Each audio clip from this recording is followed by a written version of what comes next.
Okay, I think I've let this thing loop it long enough. I wanted Trekkies to hear what I'm hearing.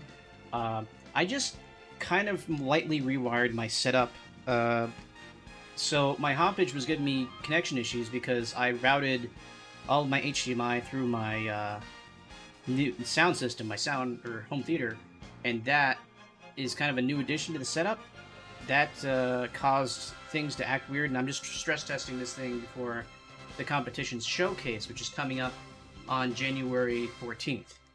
So this, I'm just going to be playing Grandia for now, just to make sure that the hoppage is still working as it should be, and getting a little bit of progress into the save file here.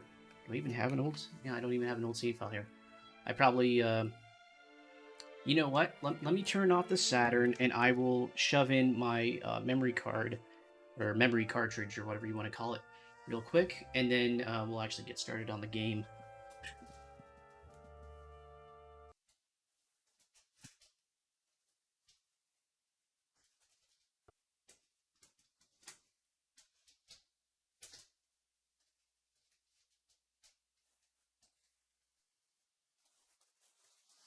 I had my NetLink basically almost permanently hooked up to the Saturn, and I would pay a decent sum of money to have someone integrate the Action Replay 4 meg cart with a modem. I don't even know if that's possible. I mean, maybe. Like, you could probably just put a switch on there and just manually put stuff in and out so you can stop plugging and unplugging stuff. Who knows?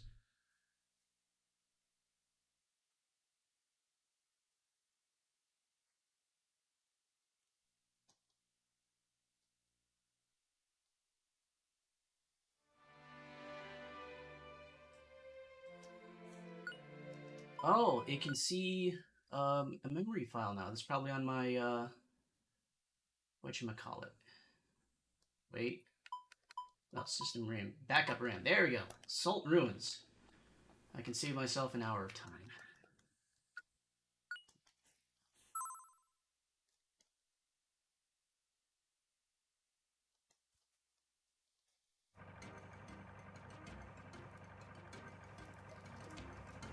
Cracking. Needs now for my board, actually. I wish you guys could see this. So I have my CRT, and because of my home theater setup and my rewiring, I have it put on my big screen without too much lag now, because I've changed the way that the signal gets transferred through a splitter earlier on.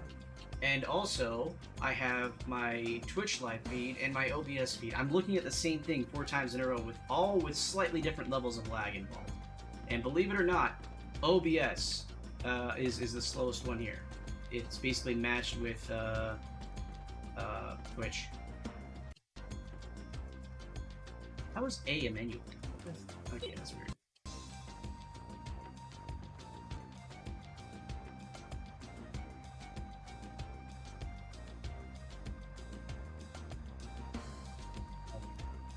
So I was under the impression. Okay, well, I remember how Grandia works. It's random encounters you can see on the map, so controllable random. Okay, yeah, let's listen to Trekkies. You know this stuff. So Trekkies, when you get a chance, I let the opening cutscene loop back several times. Yeah, better be stereo. That sounds right. No, I don't like that. Okay, there we go. Oh wait, I didn't save anything. So anyway, Trekkies, when you get a chance, go back and listen to. Why did I keep doing that? Go back and listen to the opening cutscene because the low, like, trombone type or tuba type sounds, like the low grass, out of my surround sound system, it just sounds off. Like it sounds like it's getting garbled somehow.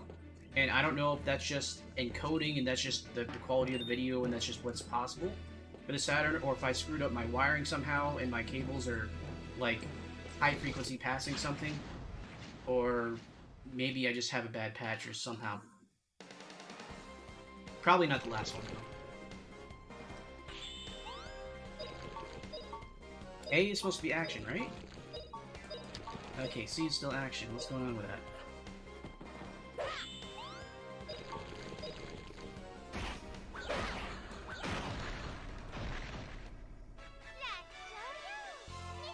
Dang it. Okay, let's double check. I remember when this screen was screwed up at one point. This translation's come a long way. Okay, first off, let me just double. So it should be on A, right?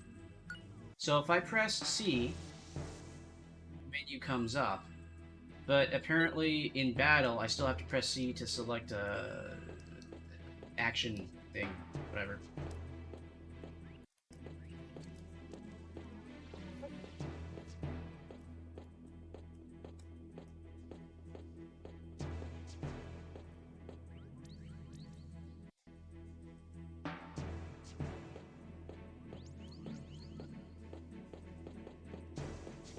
Press an A, nothing's happening. Let's try C. It's just a menu again, of course. I'm not allowed to walk near them, that's a weird thing. Yeah, I don't see anything happening.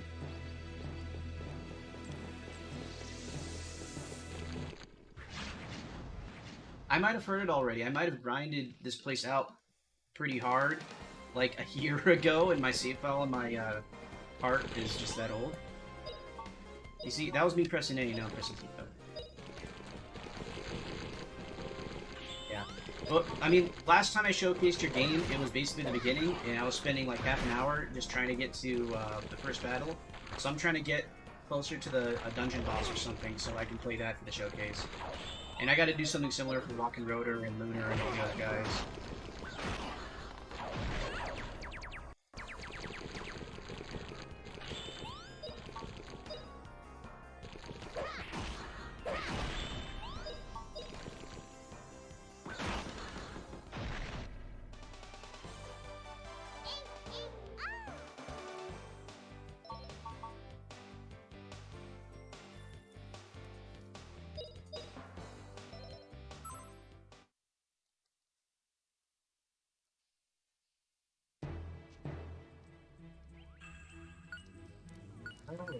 Manual, auto. So, how do I start? A, B, C, X, Y, Z. Just give me the things. What do I do to take what I want?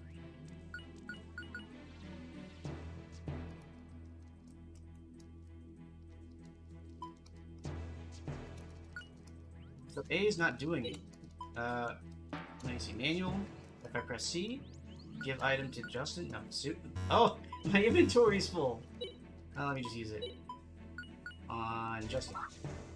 Wow. Okay.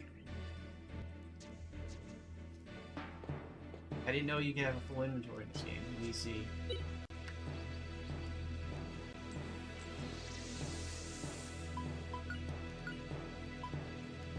Yep. I got a bunch of stuff.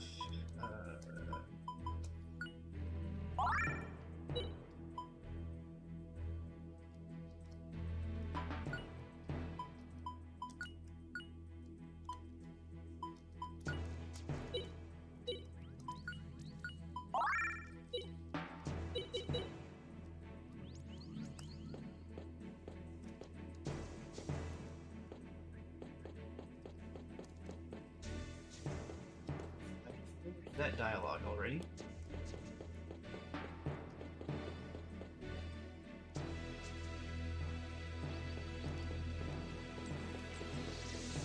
Going back. Oh no, I need to go this way. Fight the bats.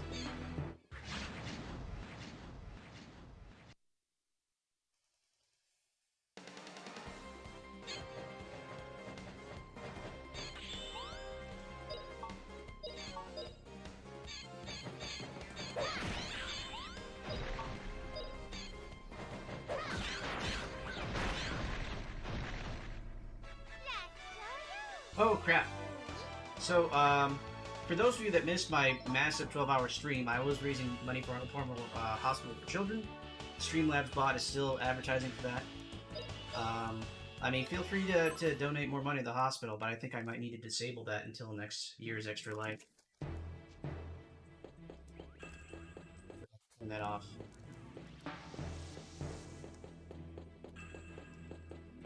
Stop.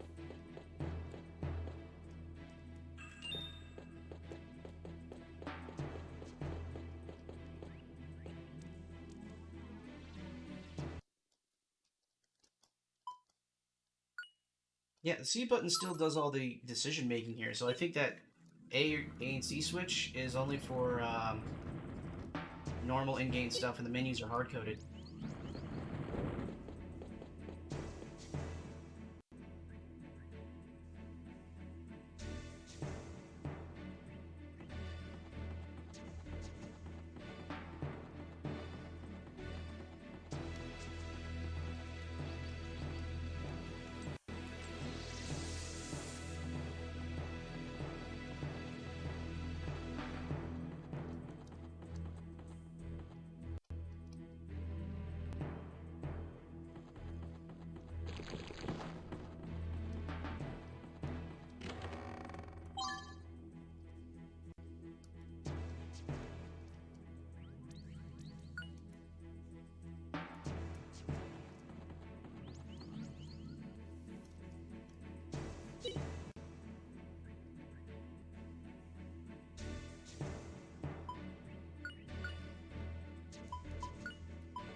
I started the Grandia series with Grandia 2, and I always thought the combat system was super innovative, and I'm realizing that they literally changed nothing between this game and the next one aside from moving away from sprites. Like, the fundamentals are still all here.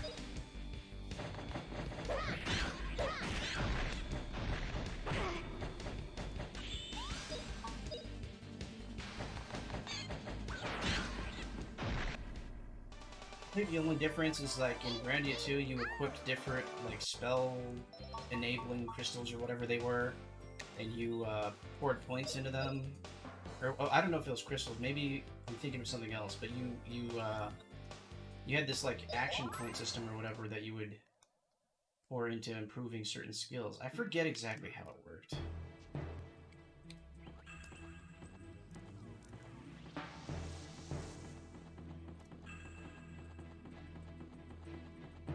Oh, dang it.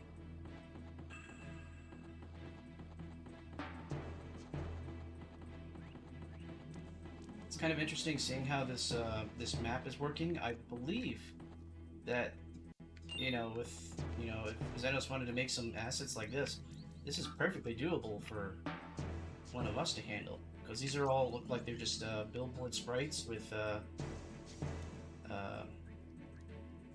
just a basic 3D mesh.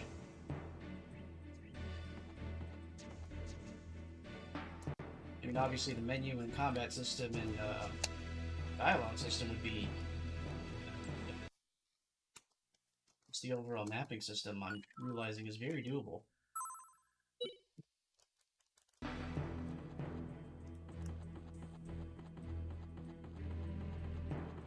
I imagine so with the ground to save on quads. But I don't know exactly, like, so what, are they using like NVG 0 or 1 or something for the text boxes?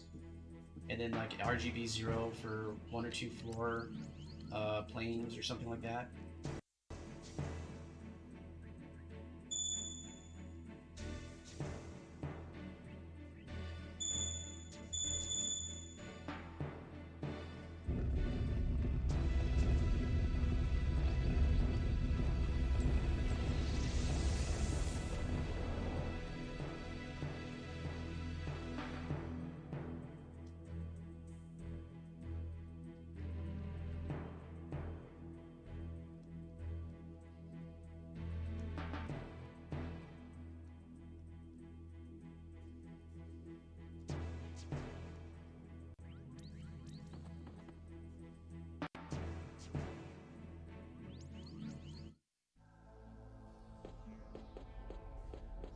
Understand. Well, I guess I kind of understand. I guess that they would use tiles or something for making the text boxes and the text different layers. But it seems like something you should be able to do all at the same time. If the text is monospaced, if you put the right background on it, you shouldn't have to do that.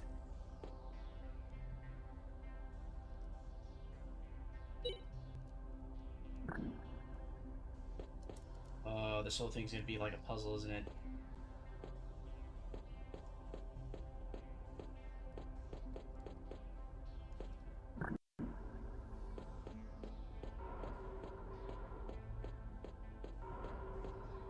There we go.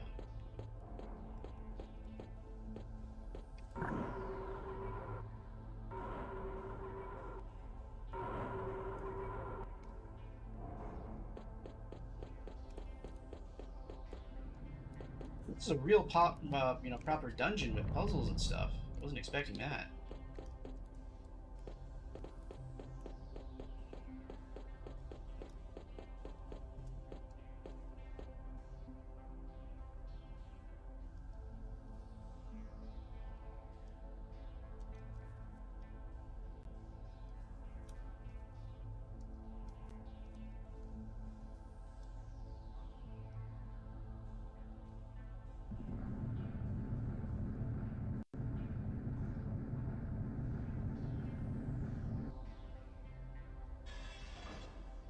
So I'm guessing those lasers were one of those fancy NBG1 effects that you were talking about.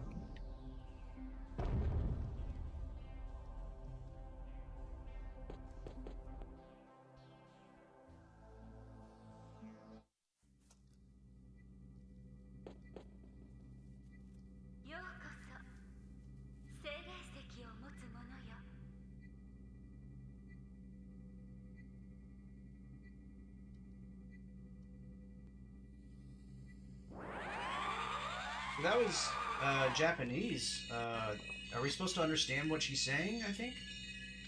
In the original, like, are you meant to understand what she said?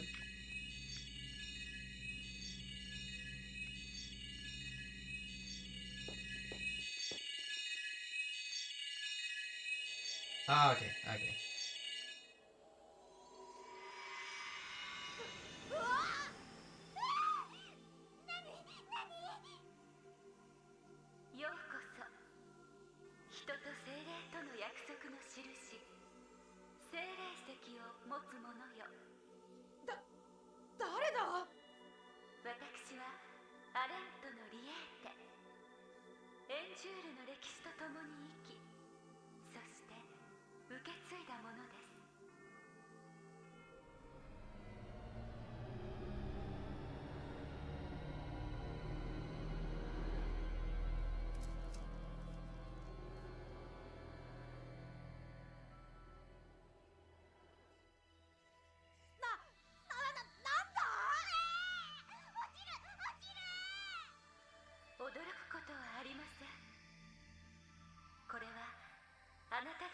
む大地を星の高さから見た姿です。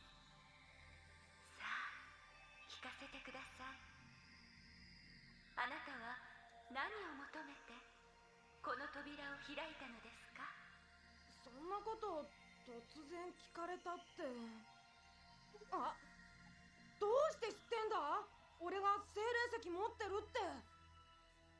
すべての力は精霊石の輝きによって。 I'm guessing her aura is also a fancy NBG1 それな effect. くしてエンジュールの扉は開きません。エンジュールって神話の中の世界なんじゃ。神話などではありません。あなたが持つその意志こそが遥かな昔から伝わる人と精霊と。 Okay, so it's not actually transparent, just the sprite is compensated for it. これをご覧なさい。 I thought it was like a Final Fantasy style, glowing aura that's semi-transparent. 光と紅翼人の翼によって永遠を約束された世界、それが Ah, エンジュール世界です。天に輝くすべての星々が燃え尽きるまで紅翼人の放つ光と精霊の恵みが絶えることはありません。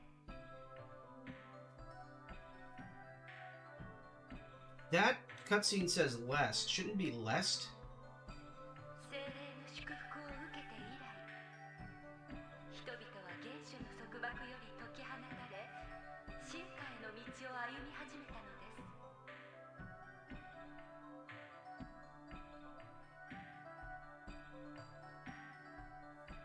そう、 Alright. この世界では紅翼人と精霊石の光こそが平和のシンボルなのです。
I'm assuming a major plot point in this game is going to involve me losing the stone and having to recover it.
Wait.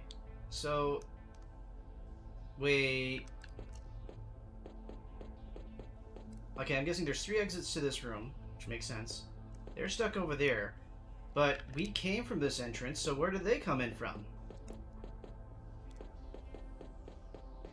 That was a separate entrance. They came from a completely separate area. This is the place I came in from, that hole right there.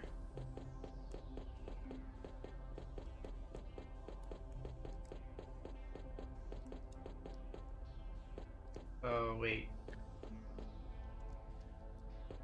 So if I press this, are they going to come back after me?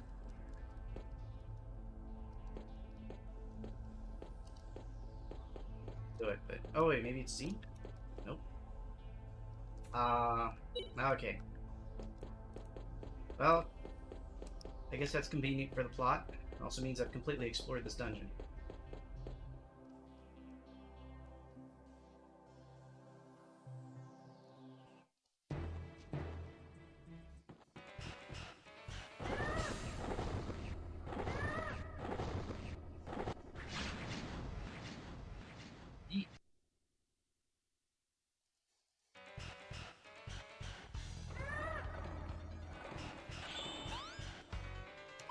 You have to have some sort of magic at this point, right?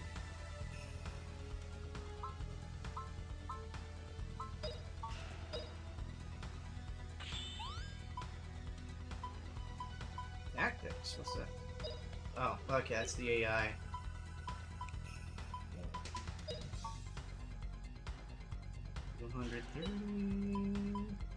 Oh, I forgot. There's a critical strike for action canceling.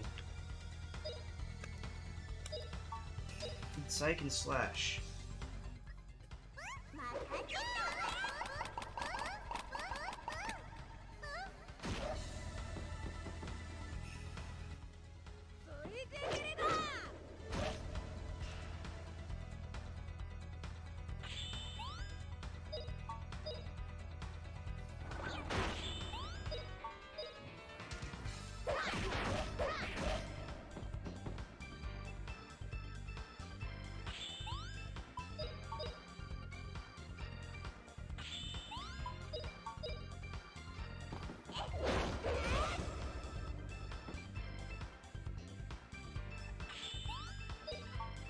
Special techniques don't seem to do that much more than a normal attack.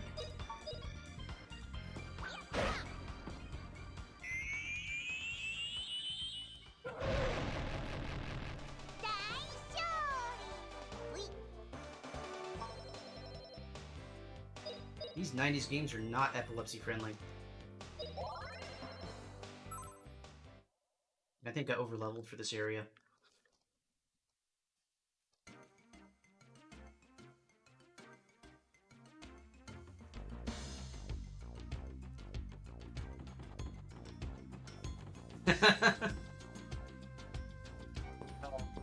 Escape! That's not even fair!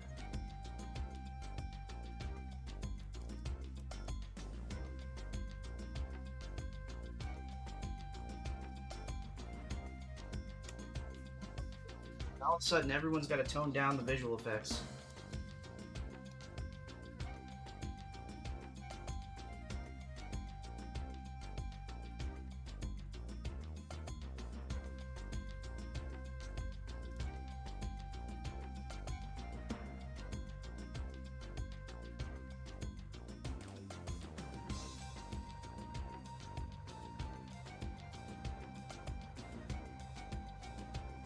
Yeah, I noticed something kind of different in that more recent anime, like anime that's been made in the last 10 years, they intentionally darken scenes in a distracting way anytime like a bright light or a flash, like from like some energy attack or something happens. And I notice it because it darkens the screen so much, I have trouble telling what's going on during action scenes because someone's going to let loose like some sort of, you know, Kamehameha type deal or whatever, and the whole screen darkens in order to not have a bright flashy light, and I guess it's supposed to compensate for that somehow. Oh, they did not alter the Wii U. Crap. I know the Wii U screwed up a lot of virtual console games or whatever. But I thought that was by accident. I didn't know they actually intended to screw things up.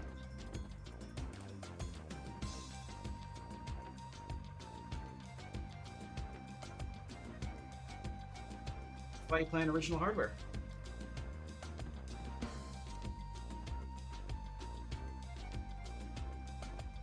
I don't remember Star Fox having really ridiculous laser effects.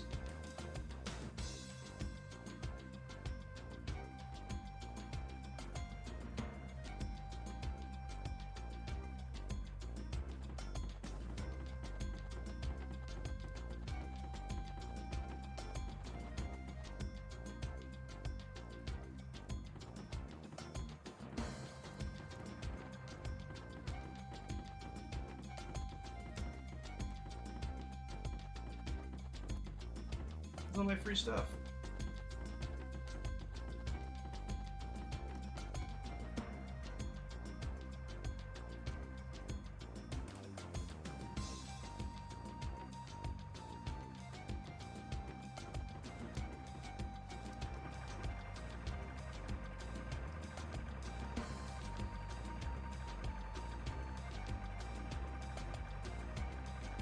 So the impression I'm getting from this terrain is that all this stuff looks like, if I did it, I would have done it with quads. But it looks flat enough that this could be a VDP2 plane that's been chopped out with this outline here in order to display it. I don't know if that's correct. Because it's incredibly smooth and flat.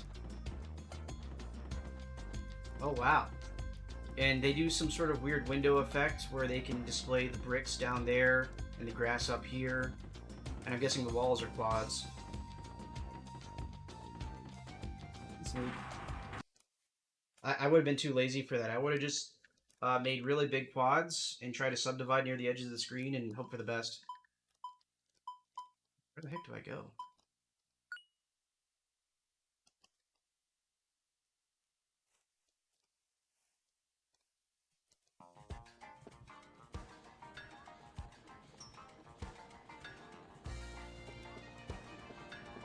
I get a little bit of slowdown here. It's very busy. Okay, so there's water down there. And, it's a weird addition. That effect has, like, a thickness and a texture to it. The water. So the water is like a transparent thing, but on top of it, it's got sprites floating above it. That looks like, waves. Oh, the port. Okay. I'm trying to remember where the port even is. Getting massive slowdowns inside of a town. It's, like, noticeable.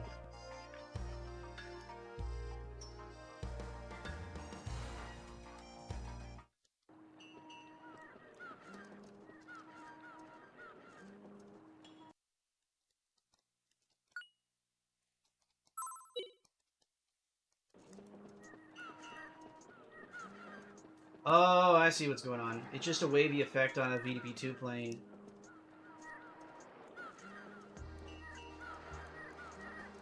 But the waves don't maintain direction. They're always vertical on the screen. So if you look too close at it, it's like distracting.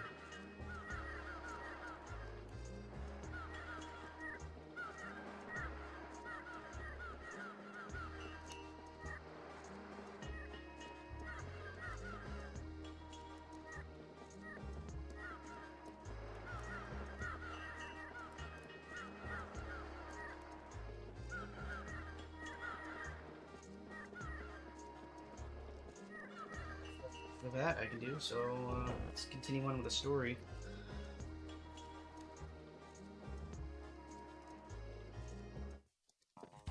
I can remember where this guy's house is.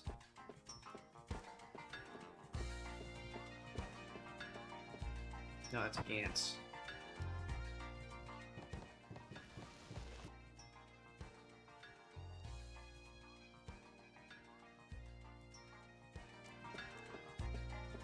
Let's see, is it this one? Oh, no, no. Oh, it's not flashy enough. There's two. Wow, house with a number can't be that important. This guy.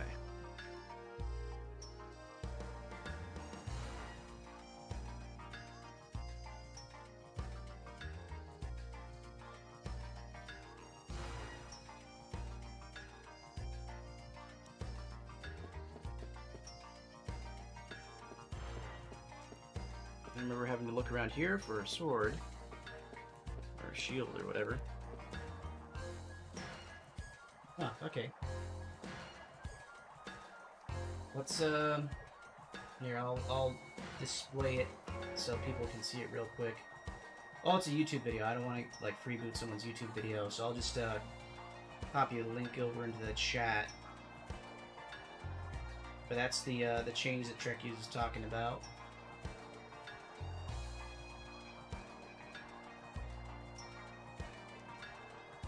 If you skipped to 1 minute 30 in there, they apparently toned that down for the virtual console releases, so kids wouldn't Porygon out.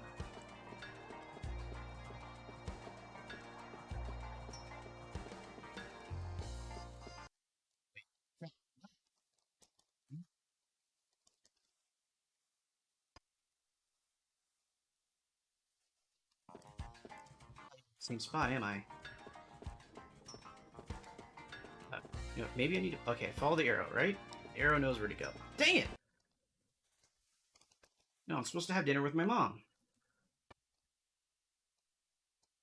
Where is my mommy?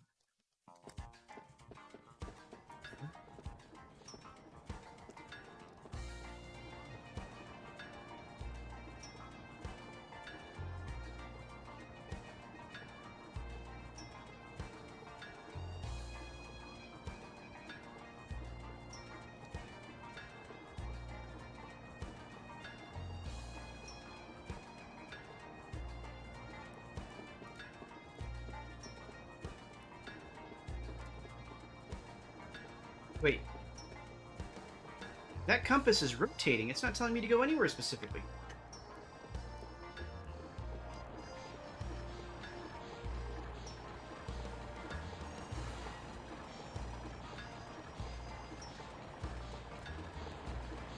Yeah, I'm trying to find home. I don't know where I live.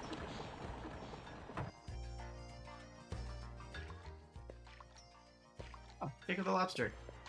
It's taking a bath.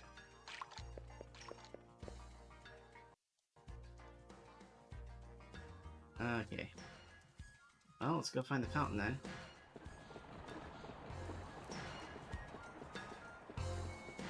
I need one of those blue map marker things.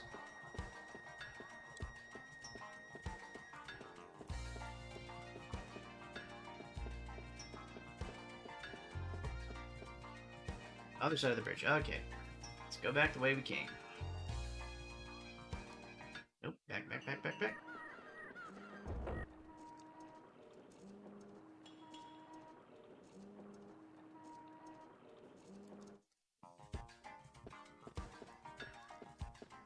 Doesn't seem to be doing anything. Well, oh wait, it zooms in. What about X?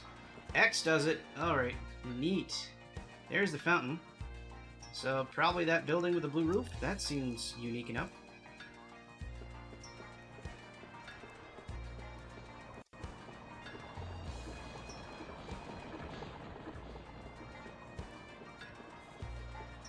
Sure, I'll go there later. Soon. I live at the restaurant, right? Been a year.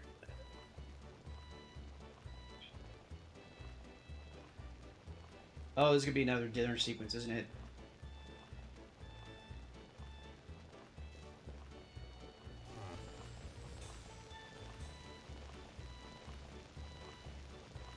Oh crap! What are they? I didn't even read what I selected.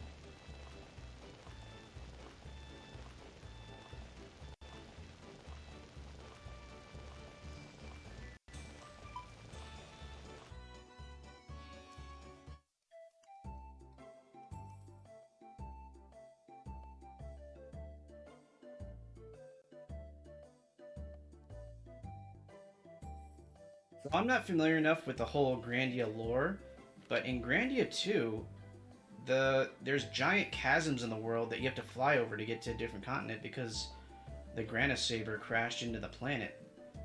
But the thing is, with Japanese RPGs, you can never tell if they're in the same continuity.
I like how the mom is just okay with me boarding a ship to wherever.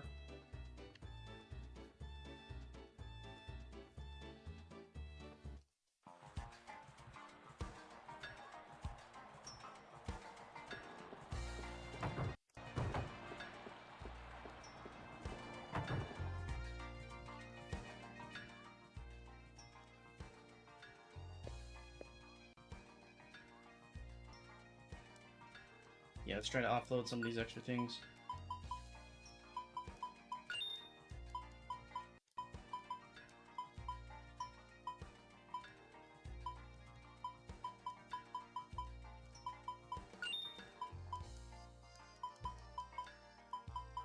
One more. There we go.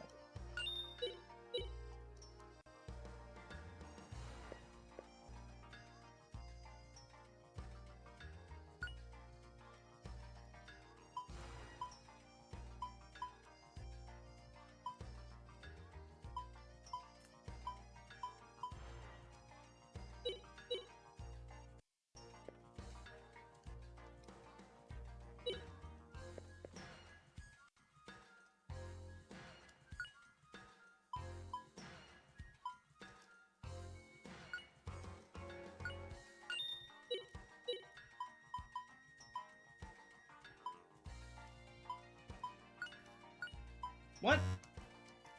Hey, come on.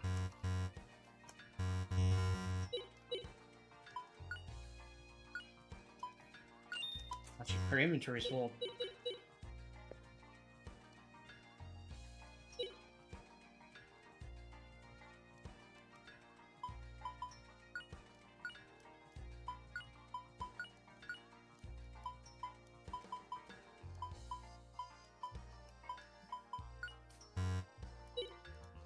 I think I gotta sell some of this extra stuff. Do I need to keep, like, the original equipment? Is that supposed to be important for something? Oh, they won't even let me sell that. Let's see. This thing... This thing...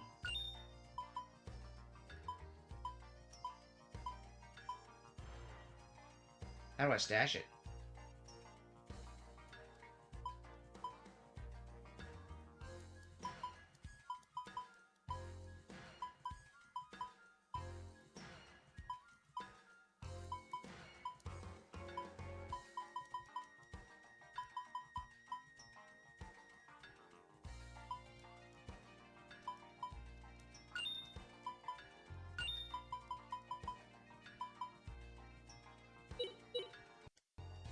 Okay, I'm sure I'll run into one.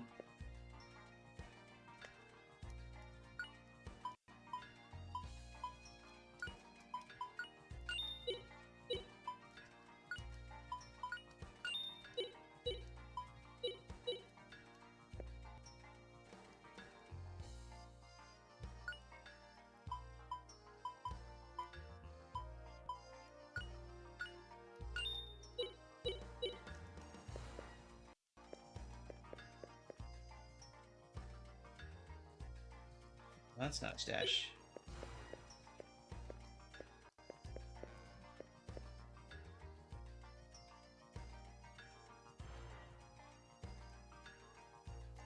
Okay, let's go figure out how to stash some stuff.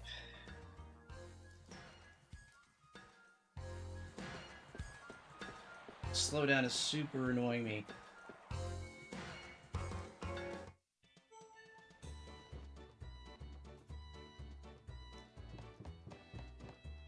There we go, stashing place.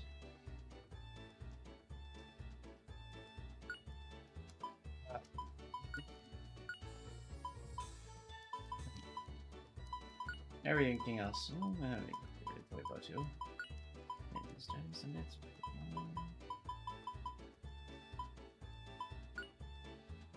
I think I have to keep that on me.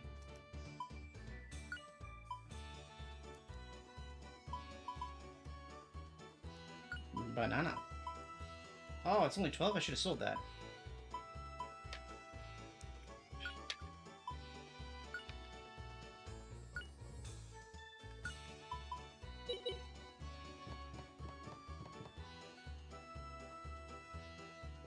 Okay, well, let's try to sell off the rest of the stuff that I don't need.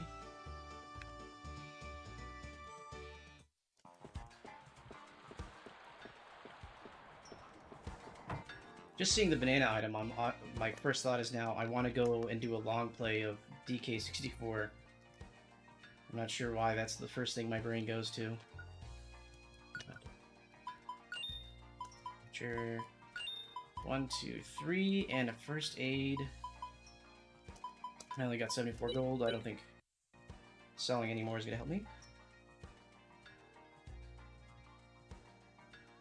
Go apologize to the museum curator, who I believe is one of these buildings.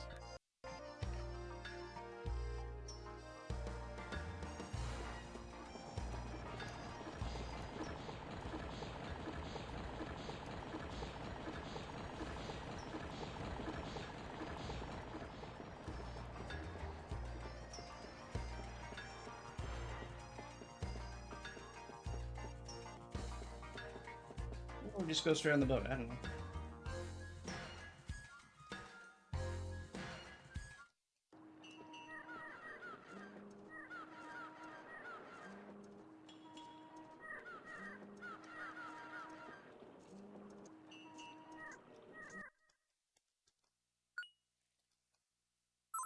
Oh, translated hints.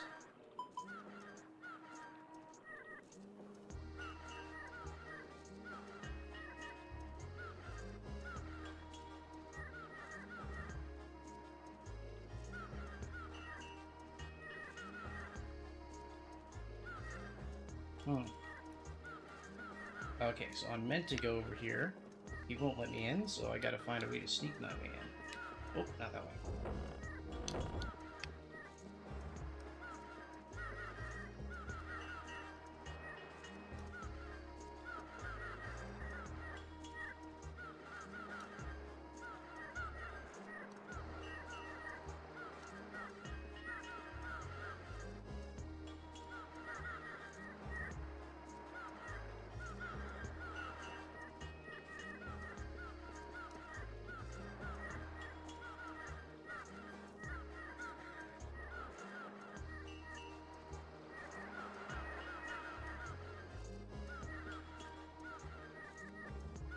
Whoa, whoa, whoa. What did... They need to warn me when this happens.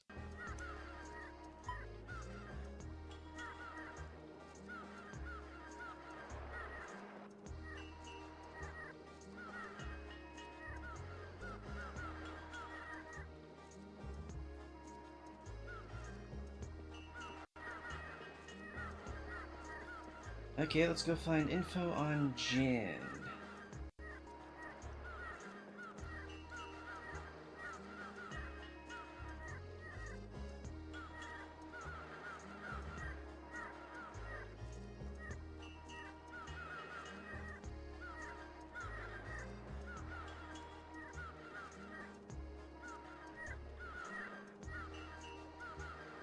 Oh, there he is.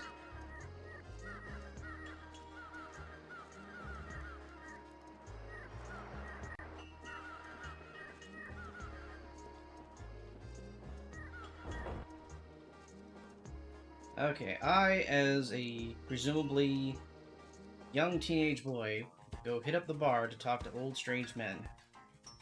And if it's in North Parm, it's gonna be one of these buildings.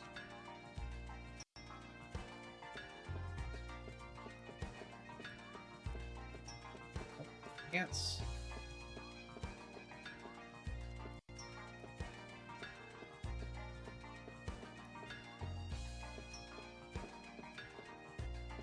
Three. It's a town exit. Hooligans.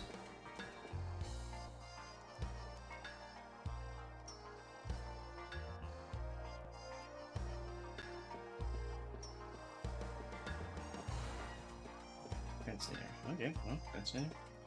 There's a beer bottle. There's some garbage. Wait, didn't I get kicked out of this bar?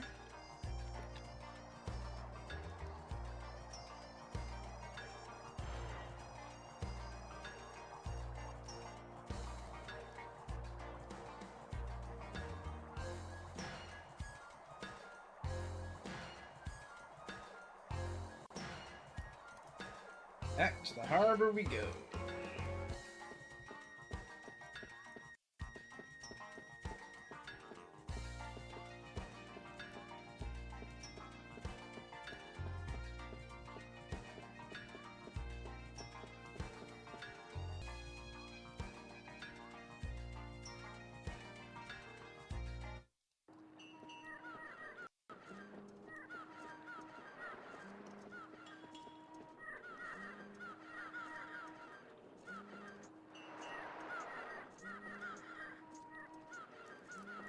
Okay, that wasn't the kid. That guy's old.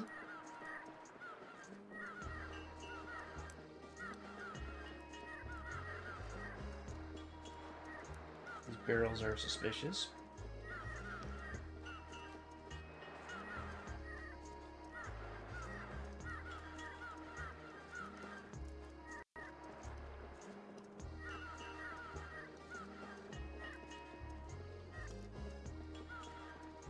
Hmm.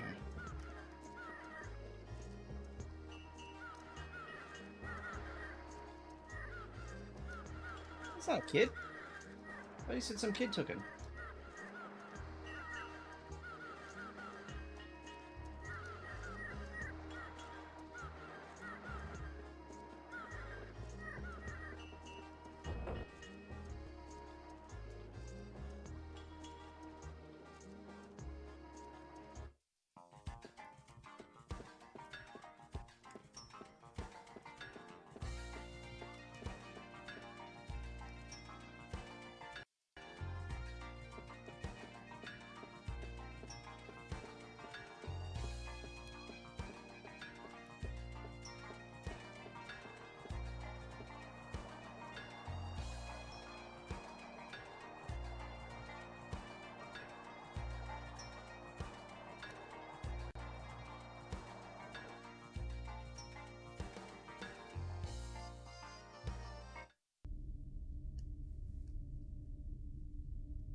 That's interesting. So, they got that circular shading map on there or something like that.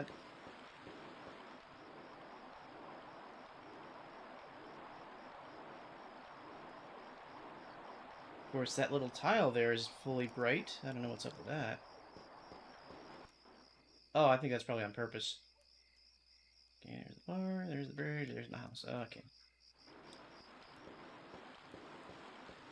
Oh, it's baked on? Okay, so that's on purpose then.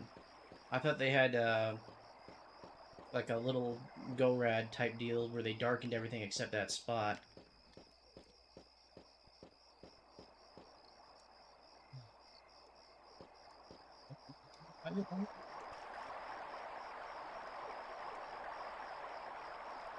Find ourselves a street lamp. Look at these lighting effects.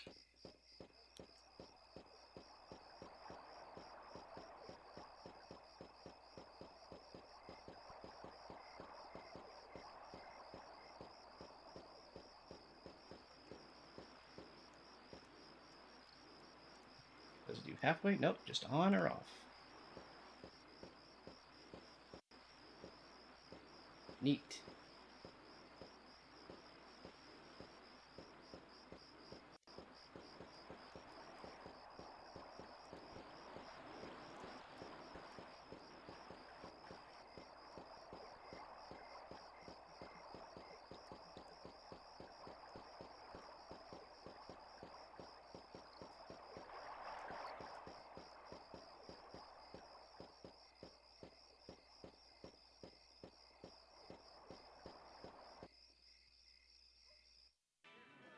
I mean, it's not like the PS1 can't do it. It's just, change the sprite. I mean, in this case, just change the palette, but, like, PS1 can change palettes.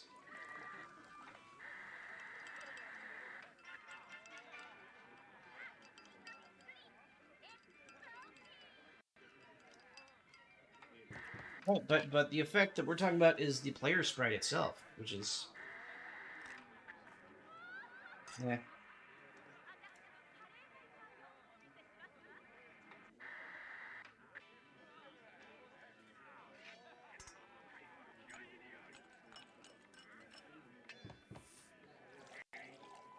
Right. So they don't do that, so they don't bother recreating the effect on the player sprite, because people would be able to tell where it's coming from.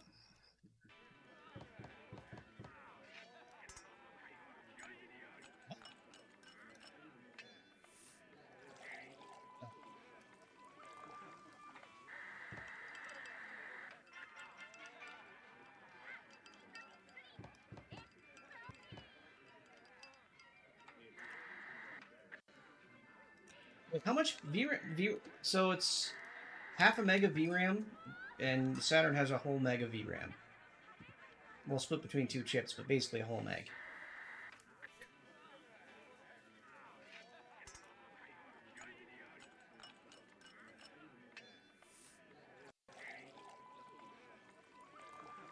Like 2.5. I thought it was half for VDP1, half for VDP2. Where's the 1.5 from?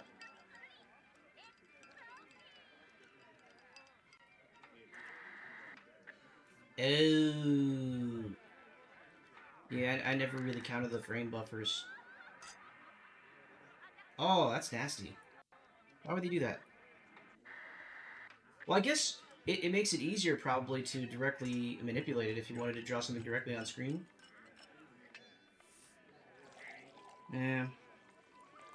Yeah, it makes sense. But it's nice to not have to, play around with one specific area of VRAM.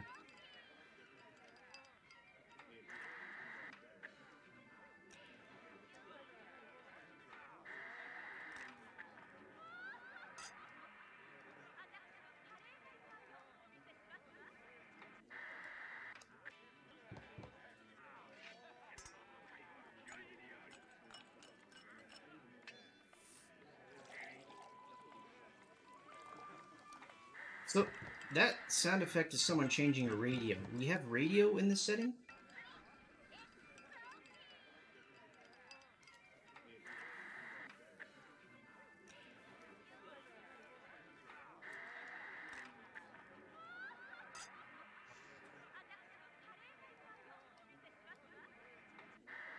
Because in Grandia too, it's pretty much swords and sorcery.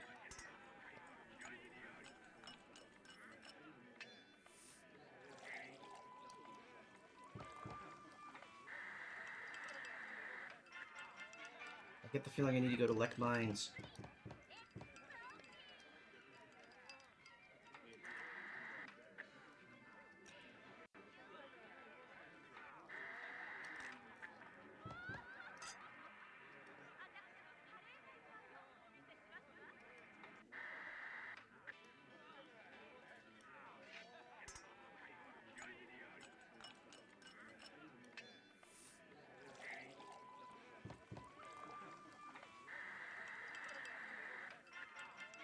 So I'm still confused. Is Grandia 1 supposed to be the same setting as Grandia 2 somehow?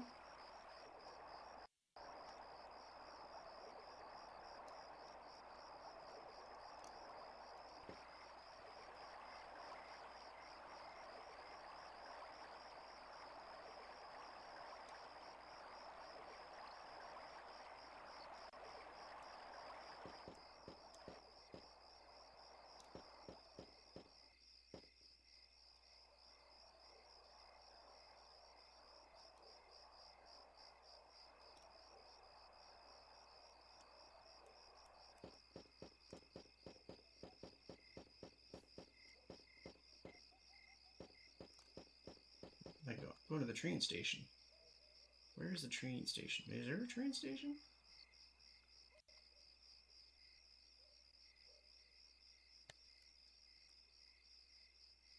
Ah, yeah. Okay, gotta go sleep.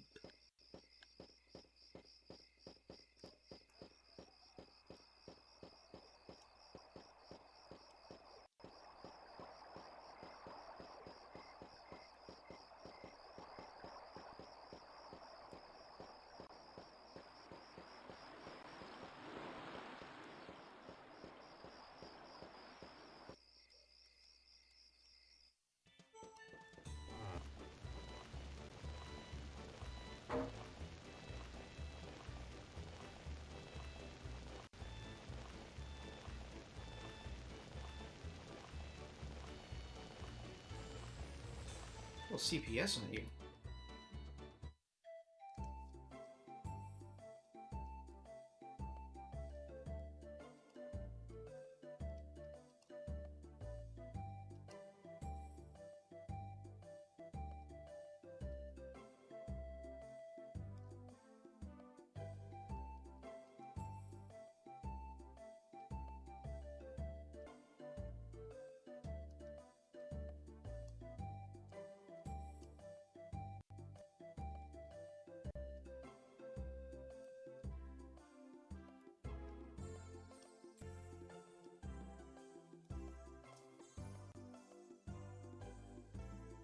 I'm not gonna say that that didn't happen, but it should not happen.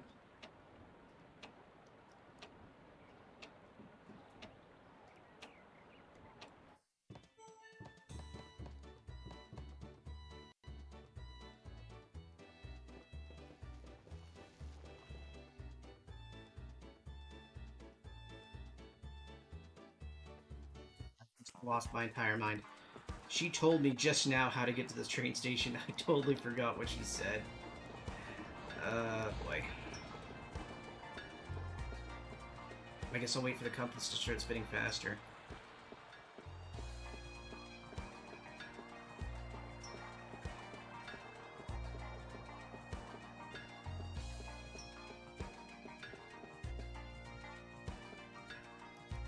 Yeah.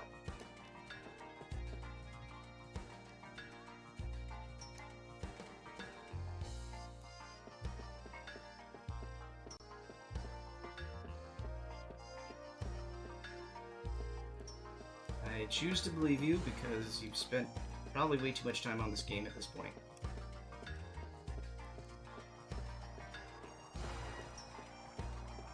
Food to find is big. Oh, okay. During the daytime, it's pretty easy to make out the train tracks.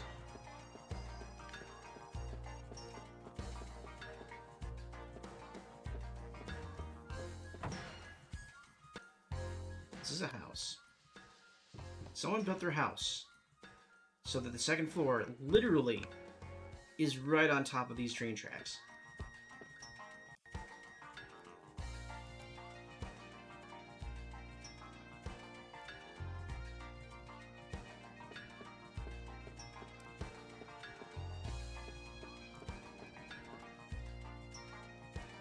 Some sort of zoning violation.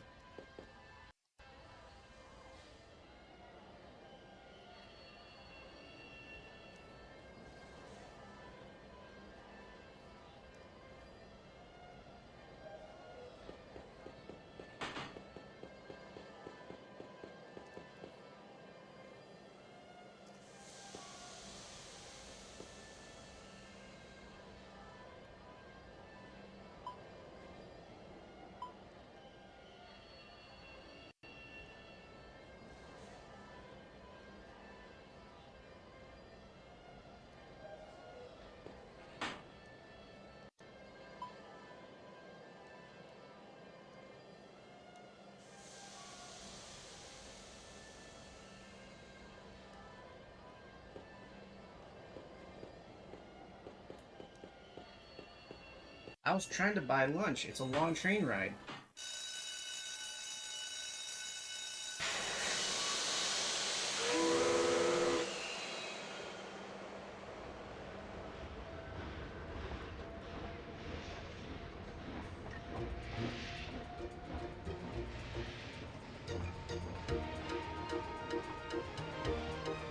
I wonder what the quad count is like right now.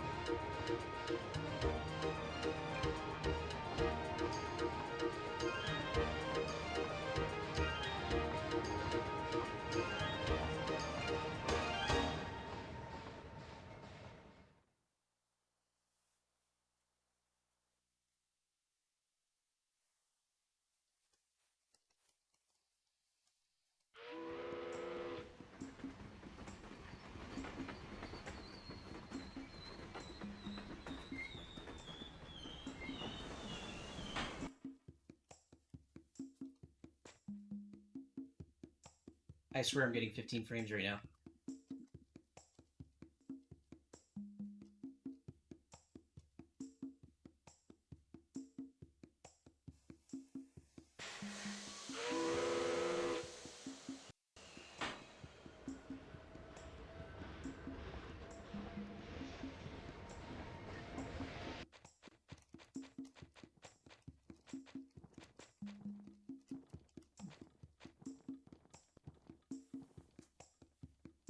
Really? It never... Well, okay, actually, maybe during the animations, yeah, I could see that. I guess the menus were fast enough that you didn't really feel it.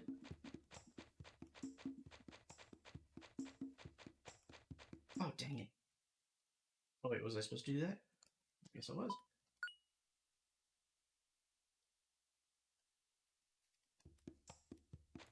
Yeah.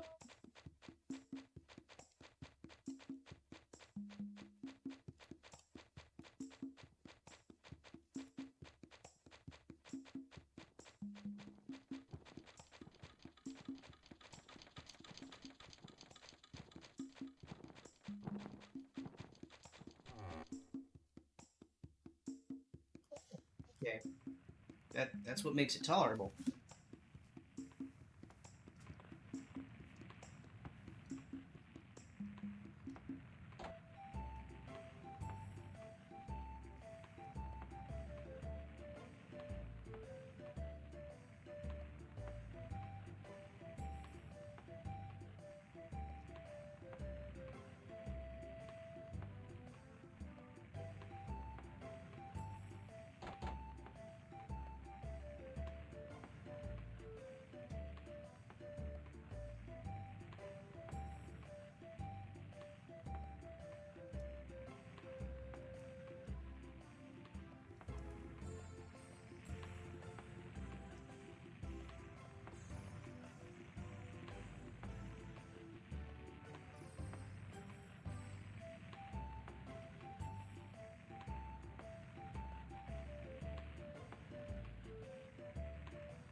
Well, I don't know of a way I can clock it effectively outside of an emulator, but we can, I can get a feel for it next time I get into a fight.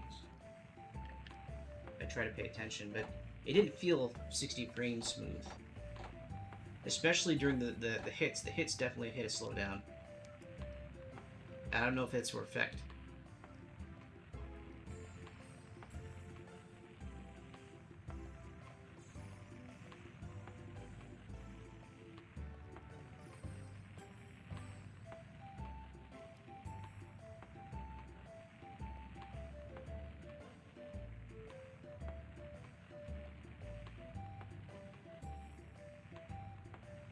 The thing is, when I can push 1500 quads and get 60 frames easy on the Saturn, uh, the problem I get is always whenever I start doing calculations. Distances and AI is when I get the slowdown. Never with just trying to push quads by themselves.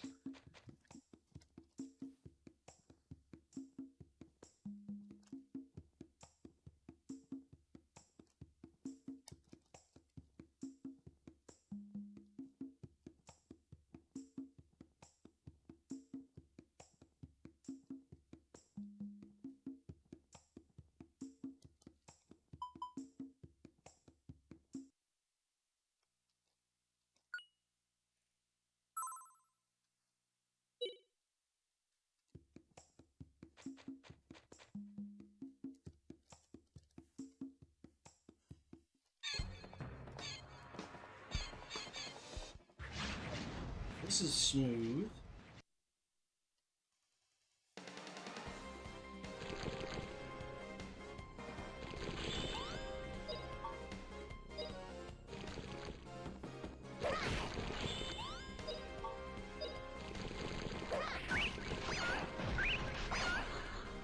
No, I don't feel any slowdown. This could easily be 60. Be great.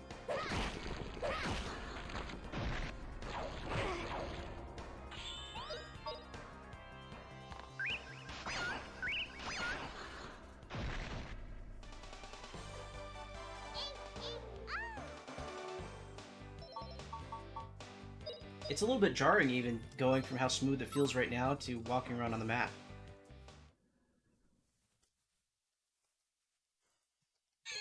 Motion sickness on an RPG, jeez. That is rough.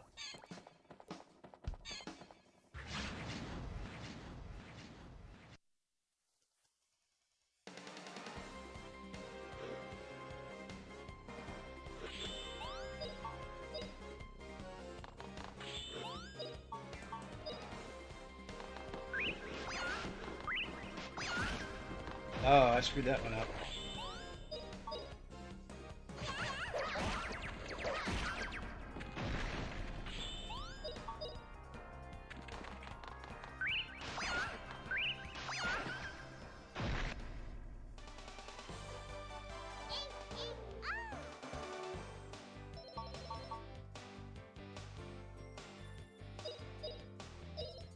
Half resolution because of the VRAM issue, I guess. Yeah, I remember looking at the backgrounds for Final Fantasy VII, and those were like, super rough. You never notice them because you're too distracted by all the like glowing effects and polygons and stuff, and the constantly moving camera. But it is really, really low res, like ridiculously so.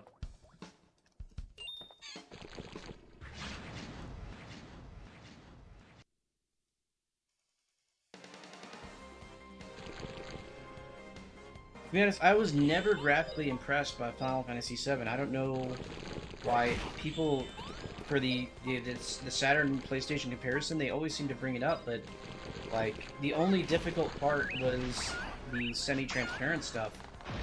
And like you said, it's accomplishable on VDP1. And I'm pretty sure Final Fantasy VII uses a poly skybox.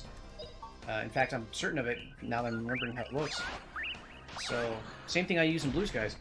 I don't see why it couldn't be done. Okay. I mean, there's got to be a way of doing it in software, though.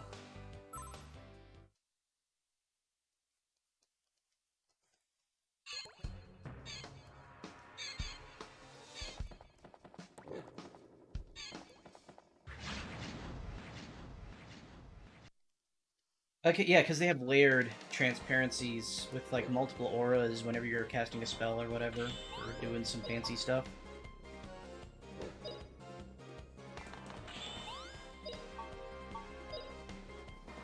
But beyond that, like everything else feels very accomplishable. And I'm sure if we, because I mean, if XL2 can like reinvent UV mapping and reflection, metallic chrome style texturing using completely ridiculous techniques on the Saturn, I'm sure there's a way to just software multi-transparency in a way that kind of makes sense. Like, you know, subtractive or additive go rad, whatever you need to do.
Good thing I bought that armor. Oh, that was the wrong shot. Okay. I keep forgetting that positioning is important in this game.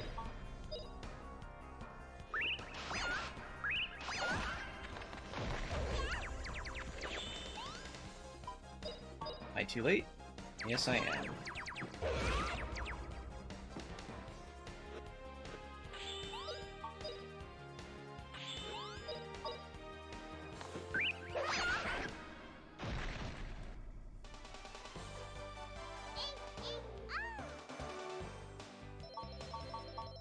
So one question I do have is, well, I mean, you can't see it anymore, but the floor top, the floor there, looks like obviously a VDP2 plane, because it's got really smooth boundaries there.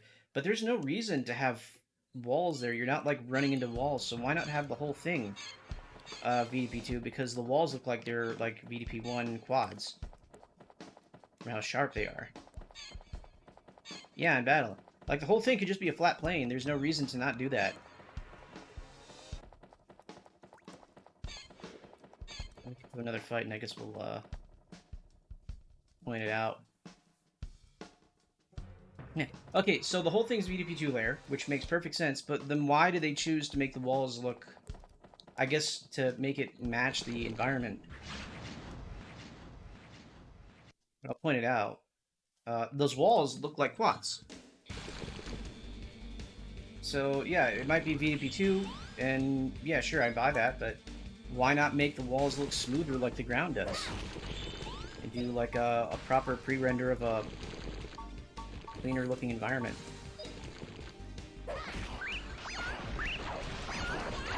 Okay, we're gonna have to heal up after this. Let's get through this.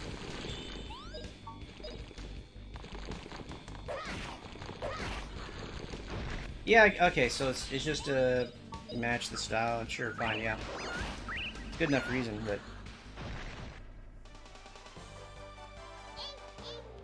The end result still kind of weirds me out that they pre-rendered something that matches the limitations of an of real-time render. Oh, that's actually pretty neat. I like that. Okay. Probably should not have sold that banana. I have not picked up... Oh, there's... We got some herb. Oh, wait. Items... Use. One Matoya here.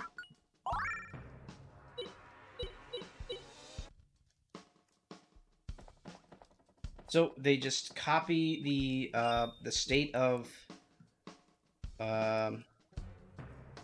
well, not the frame buffer, because it would include the sprites. So they'd have to copy or make like a secondary render of the area with the sprites gone, and then paint that on as your VDP2 layer.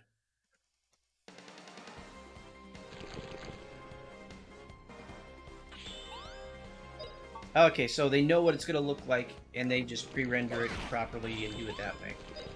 Because I'm thinking effects like in Rayman. Yeah. So, like in Rayman, when you finish a level, they literally like take the entire state of the screen and roll it up into a ball or something like that. And so they actually copy the whole frame buffer and paint it onto like a little fixture in quad or something like that.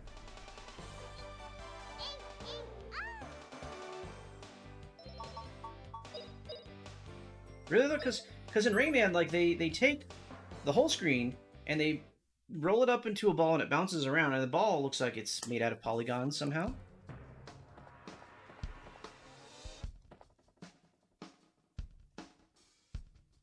Huh. That looks dangerous.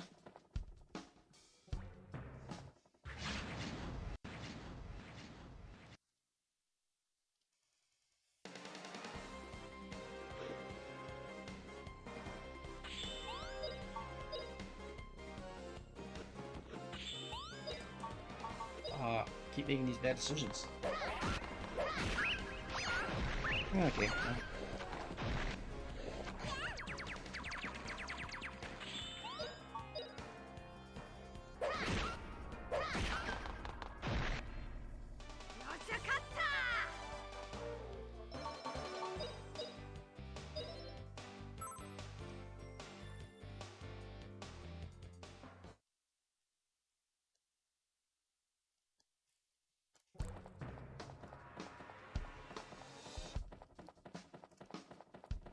Okay, how do I get out of here? Ooh, free weapon.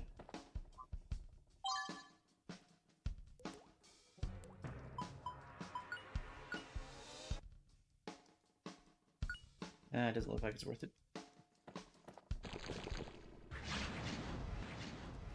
trying to get to a save spot at this point.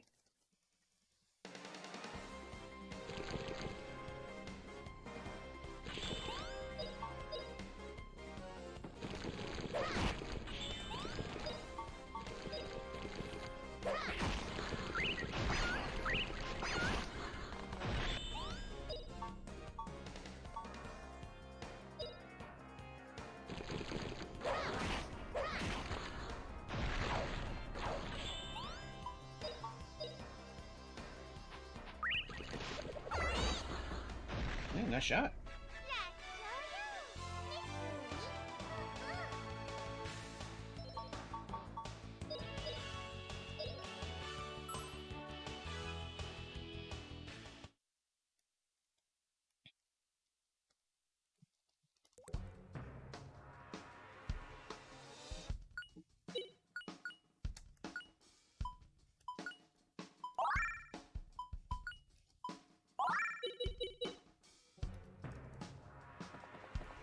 Do I leave this pit?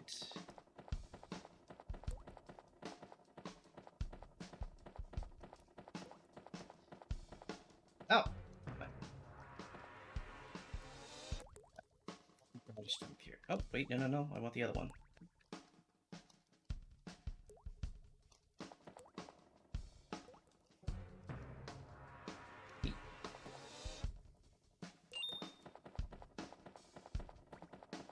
Okay, no more fights. Let's find the safe.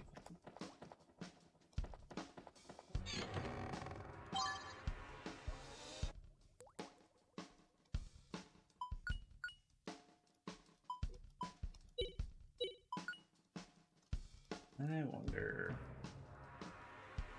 Not that one. A, C, A, C... A. No, wait.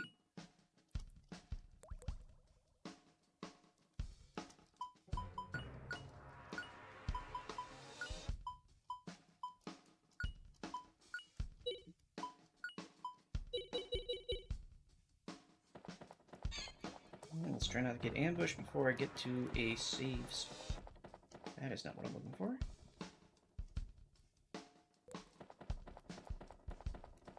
Ah. Ooh.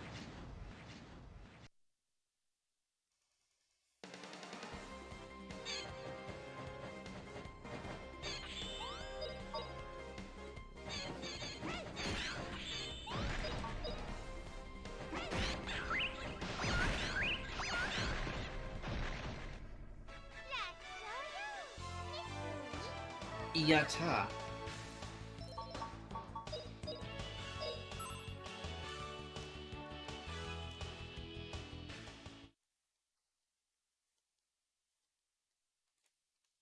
Seriously, how do I get to that freaking safe spot? Where is it?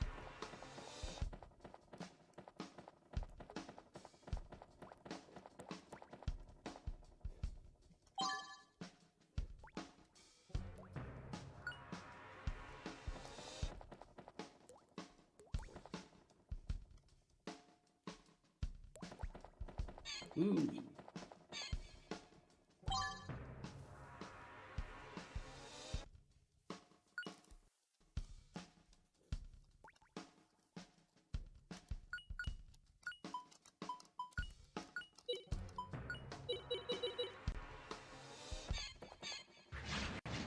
Ambush. My initiative. I snuck up on them?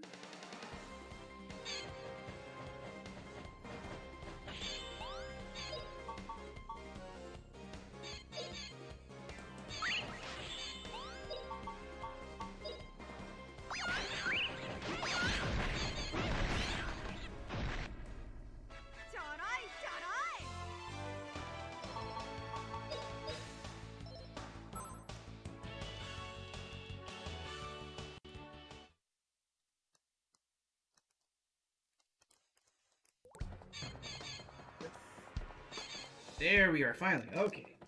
Let us save. There's one last thing I want to do is, Trekkies, if you're still on, I just want you to listen real quick to the opening cutscene before I call it a night. And I just want you to check to make sure that the low notes on bass or the brass or whatever sound right to you.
Okay, so like the low bass uh, trumpet type thing that we just got over there and right there. Uh, I I have the sound pumping out of my surround set up right now, so I can like hear it a lot clearer than I could out of my TV CRT speakers, and it sounds like it's struggling to me. But I guess that's just because that's the quality of sound coming from the Saturn, trying to push out of like a surround system, and I'm just like noticing that it's a little bit off compared to like you know DVD quality. Yeah. I mean, maybe the speaker setup is odd. I've got my RetroTink tied into my Yamaha surround setup thing, and it's putting out Yamaha speakers. Yeah, 22 kilohertz is not even CD quality, and I'm used to like listening to Blu-ray quality stuff out of these speakers, so I think I've spoiled my ears a little bit, and I'm not expecting the same thing. And when it comes out of the TV, it doesn't quite sound the same thing as out of the surround system. Yeah, of course, good enough for this era, but I was worried because I thought I screwed something up with my setup because I just rewired the whole thing because my capture card was acting up, which is why I'm doing the stream, is just to stress test it. But after I changed the way my HDMI is feeding into everything, the capture card is working great. My sound system is outputting the audio better than it was before, which is nice. And I've verified that I can stream on the 14th for the final judgment as soon as I get all the judges' opinions in. So I'm going to go ahead and call it a night. Thanks, Trekkies, for showing up and hanging out and being informative and all that. I'll probably put this up as a game night stream, and maybe I'll try to just do all of Grandia on stream, so I'll have a long play of that. And I'll see everyone next time on January 14th for the 27th Sega Saturn Anniversary Game Competition Showcase and Judgment results. So, good night.